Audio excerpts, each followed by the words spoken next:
Ura lidhse për të rinj për të bërë pjesë administratës publike, po kthehet programi kombëtar i praktikave të punës.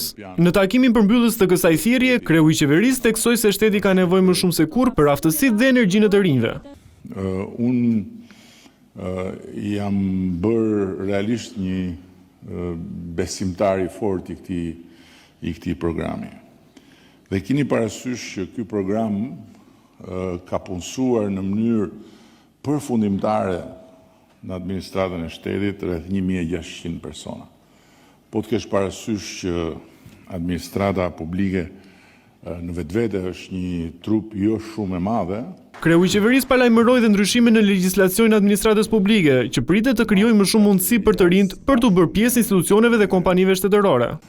Ne po bëjmë edhe një tjetër riformatim të legjislacionit për administratën publike për të krijuar më shumë fleksibilitet, për të krijuar më shumë mundësi. Ndërkohë, Ministri i Turizmit, Kulturës dhe Sportit Blendi Goxha theksoi se programi ka arritur ndjeshëm numrin e të rinjve që hynë në tregun e punës, duke sjellë edhe shifra konkrete.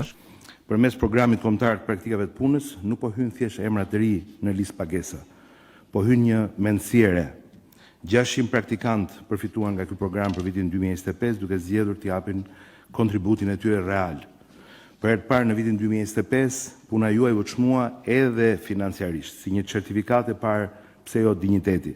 Në fund të takimit u paralajmërua dhe një projekt i ri qeveritar për nxitjen e punësimit të rinjve, me një fond që pritet të arrijë në 65 milionë euro.